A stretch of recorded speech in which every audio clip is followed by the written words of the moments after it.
एक ऐसा फल जो कि हर एक इंसान को खाना चाहिए, चाहे वो बच्चा हो, बड़ा हो या फिर बुजुर्ग हो, हर एक इंसान को खाना चाहिए। और ये फल इतना ज़्यादा गुणों से भरपूर है कि अगर आपके घुटने कमज़ोर हो रहे हैं किसी वजह से भी, किसी को भी, तो उन लोगों को ज़रूर ये फल सेवन करना चाहिए। और ख़ास करके गर्मियों के मौसम में अगर किसी भी तरीके की समस्या है, गर्मियों से रिलेटेड आपको कुछ भी समस्या है, ओवरऑल हर समस्या में आप इस फल को अगर सेवन करेंगे तो आपकी समस्या ठीक होनी शुरू हो जाएगी। तो इस फल का नाम क्या है और क्या इसके फल के गुण हैं वो बताती हूँ सभी इस वीडियो में। तो चलिए शुरू करते हैं इस वीडियो को। हेलो फ्रेंड्स, मैं सुमन चौहान, सर्टिफाइड डाइटिशियन, न्यूट्रिशनिस्ट, आपकी फिटनेस ट्रेनर। मेरे चैनल देसी इलाज में आपका स्वागत है। तो मैं एक फल की बात कर रही हूँ जो कि बिल्कुल गोल होता है और अक्सर सर्दियों के मौसम में आता है। तो इस फल को अगर सभी लोग खाएं, चाहे बच्चे हो, बूढ़े हो या फिर जवान लोग हों, तो आपकी सेहत बननी शुरू हो जाएगी, आपकी सेहत में चार चांद लग जाएंगे। क्योंकि अक्सर हम यही चीजें ढूंढते रहते हैं कि कौन सी चीजें खाए ताकि हमारी बॉडी जो है सेहतमंद हो सके, हमें कभी कोई बीमारी ना आए, हमारे घुटने कभी खराब ना हो। तो घुटने के लिए ही रामबाण है ये फल और घुटने की ही आकृति का होता है। तो इस फल का नाम है बेल। जी हाँ, बेल का फल सभी ने देखा होगा, गोल गोल आकृति का होता है, हल्का हरे रंग का होता है और इतना कड़ा होता है बाहर से जैसे मानो पत्थर हो। तो आपने अपने घुटने की आकृति देखी, हमारे घुटने की आकृति भी इसी तरह की होती है। ऊपर से देखते हैं तो गोल दिखती है, कड़ा दिखता है, बिल्कुल ऐसा लगता है कि मानो पत्थर भरे हुए हो हमारे घुटने के अंदर। तो देखो, संसार में जितने भी फल हैं या नट्स समझ लीजिए, तो वो किसी ना किसी आकृति के होते हैं। तो उनकी आकृति पे डिपेंड करता है कि वो कौन से ऑर्गन को बेनिफिट ज्यादा पहुंचाएंगे। जैसे कि हम खाते हैं काजू हो गए, बादाम हो गए, तो उसी हिसाब से जिस हमारा ऑर्गन्स है उनकी भी कोई ना कोई आकृति होती है। वालनट खाते हैं, अखरोट खाते हैं तो हमारे दिमाग के लिए अच्छा होता है। जैसे राजमा होता है, उसकी आकृति हमारी किडनी के जैसी होती है, तो वो उस ऑर्गन के लिए बहुत ज्यादा बेस्ट होता है। जैसे लौकी होती है, लंबी लौकी हमारे जो लेग्स होते हैं या आर्म होती है उनके लिए अच्छी होती है, ब्लड का सर्कुलेशन उसमें ठीक से चलता है। तो बाकी जो फल होते हैं, नट्स होते हैं, उनकी सभी की अपनी अपनी प्रॉपर्टी होती है और किसी ना किसी आकृति के होते हैं। तो जिस आकृति से जो आकृति मेल खाती है तो वो उसके लिए बेस्ट होता है, ये तो बात पक्की है, तय है।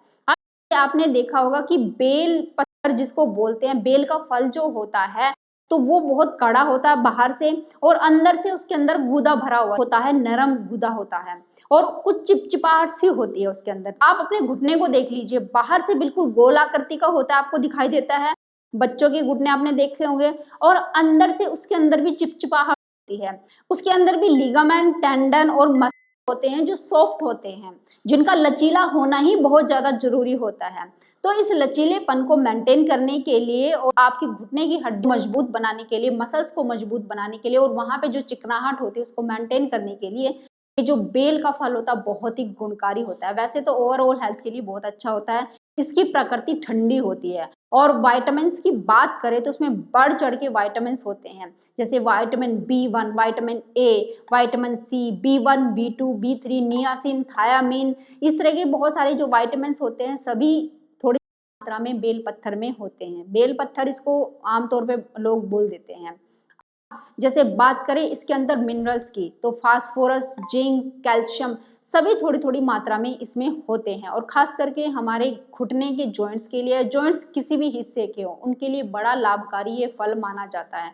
हम तो अपनी दादी से पहले ही सुनते आ रहे थे, जब भी गर्मियों का मौसम आता था तो वो ये बोलती थी कि इसका या तो जूस पियो घर में बना के या इस फल को ऐसे ही खाओ, अगर तुम चाहते हो कि तुम्हारे जॉइंट्स हमेशा मतलब हेल्दी रहे, इस तरीके से रहे। मेरी दादी भी बहुत अच्छे तरीके से फल और सब्जियां खाती थी और वह कम से कम 85 साल की होके बिल्कुल चलते फिरते गए हैं। कभी भी मतलब उन्हें ऐसी कोई बीमारी नहीं हुई जिससे वो बेड पे पड़ के दूसरों का सहारा ले सके, वो खाते पीते गए हैं।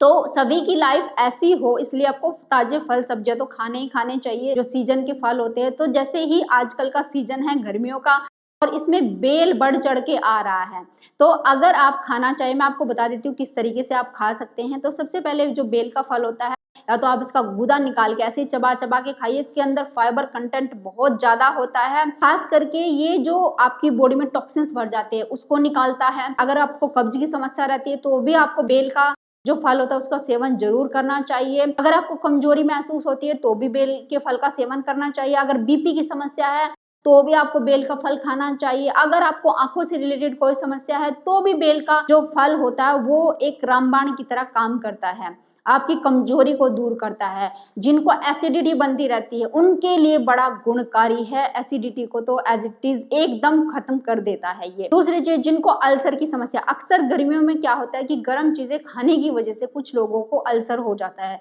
जैसे पेट में अल्सर हो गया या आंतों में अल्सर हो गया। जिनको अल्सर की समस्या है, यानी बोल देते हैं ना छाले पड़ जाते हैं, पेट में भी हो जाते हैं, पेट की दीवारों में छाले हो जाते हैं, और फिर जब हम खाना खाते हैं तो हमें दर्द होता है, पेन होता है, गैस बहुत ज्यादा बनती है। और जिनकी आंतों में छाले होते हैं उनके साथ तो बड़ी डेंजर सिचुएशन हो जाती है कि उनका ना तो मल ठीक से निकल पाता है, पेट साफ नहीं होता है, और खाने पीने में भी दिक्कत, और पेट इतना बड़ा हो जाता है फूल के, खाना अच्छे से डाइजेस्ट नहीं होता क्योंकि उनके आंतों में छाले हो गए हैं। तो उनके लिए बेल का फल बड़ा ही गुणकारी होता है। या तो आप चबा चबा के खाइए अपने लार के साथ, या घर में भी जूस बना के आप इसको पी सकते हैं। और जिन लोगों को वेट लॉस करना है, जो लोग डायबिटीज के पेशेंट होते हैं, उनके लिए भी बड़ा गुणकारी है। डायबिटीज वालों को कैसे लेना वो भी बताती हूँ, लेकिन जिन लोगों का वेट बढ़ा हुआ है तो आप इसके गूदे को निकाल के ऐसे ही चबा चबा के खाइए, आपका पेट भर जाएगा।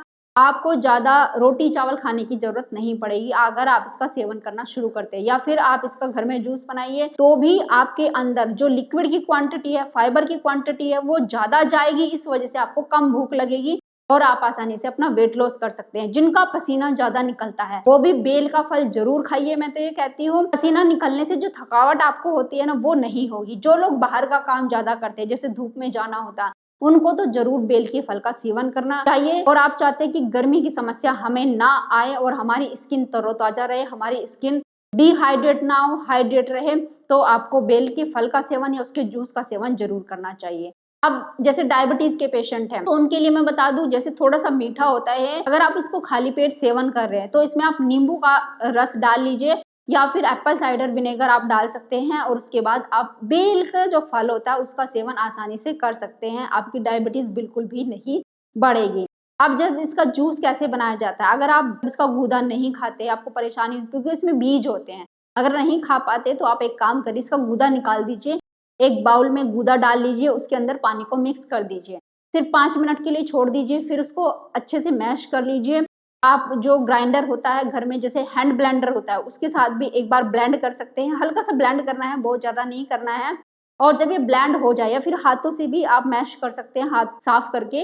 और जब ये अच्छे से गूदा जो पानी में मिक्स हो जाए, बिल्कुल अच्छे से एक स्मूदी टाइप बन जाए, आप इसको छान लीजिए। किसी कपड़े में डाल के आपको छानना है, ताकि इसका जो छिलका होता है और बीज होते हैं सिर्फ वो अलग हो जाए, बाकी जो सारा पल्प है वो अच्छे से जूस में मिक्स हो जाए, पानी में मिक्स हो जाए और जूस बन जाए। बस इसके अंदर चीनी आप ना मिलाएं, और आप इसी तरीके से या तो चाहे 1 चम्मच शहद मिला सकते हैं, नींबू का रस मिला सकते हैं, और ज़्यादा टेस्टी बनाने के लिए काला नमक भी मिला सकते हैं, काली मिर्च मिला सकते हैं, आपकी मर्जी है जैसे आप टेस्टी बनाना चाहे। बस चीनी अवॉइड करें, गुड़ अवॉइड करें। इस तरीके से आप पिए। और घुटनों का दर्द अगर आपका आ रहा है, घुटनों को मजबूत करना है, घुटनों से रिलेटेड कोई भी आपकी समस्या है, घुटनों में स्वेलिंग है, तो ये बड़ा गुणकारी होता है। कुछ लोग इसलिए नहीं खाते कि हमें तो पहले ही पेन है, अब ऊपर से ठंडा होता है। ये वो वाला ठंडा नहीं होता है, ये प्राकृतिक रूप से ठंडा है, जो अंदर से आपका जो पेट होता है तो उसकी एसिडिटी जो गर्मी होती है उसको शांत करता है,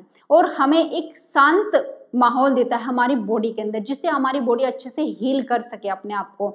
गुड कफ जनरेट करता है। गुड कफ कौन सा होता है? जो कि हमारे जॉइंट्स में पाया जाता है, जो चिकनाहट हमारी बॉडी जनरेट करती है और हमारे जॉइंट्स में भेजती है, जिससे हमारे जॉइंट्स अगर मूवमेंट कर रहे हैं तो वो एक दूसरे से रगड़ ना खाए, तो वो वाली चिकनाहट ये क्रिएट करता है। तो मैं इसीलिए आपको बताना चाहती थी कि आजकल गर्मियों का मौसम चल रहा है और आजकल ये फल बहुत आ रहा है। यानी कि ये फल कोई वैसे नहीं आ रहा है कि जैसे हम इसको रख देते हैं। सीजन का जब मौसम आता है तो ताजे फल आते हैं, उस टाइम पे अगर आप फलों का सेवन करें तो प्राकृतिक रूप से आपके लिए अच्छा भी है, आपकी बॉडी के लिए भी अच्छा है, और आप उन फलों के अंदर जो विटामिन मिनरल्स होते हैं उनका भी फायदा उठा सकते हैं, और अपनी जो बॉडी के अंदर बीमारियां होती है, चाहे वो मोटापा है, डायबिटीज है, बीपी है, कोई भी समस्या है, आप उससे भी काफी हद तक छुटकारा पा सकते हैं और बिना बीमारियों के अपने घर पर ही ठीक हो सकते हैं। उम्मीद है आज की वीडियो आपको बहुत पसंद आई होगी। आप लाइक शेयर भी करेंगे। अगर आप मेरे चैनल पर नए, चैनल को सब्सक्राइब कर लीजिए। तो फिर मिलती हूँ नेक्स्ट वीडियो में, तब तक के लिए बाय बाय, टेक केयर।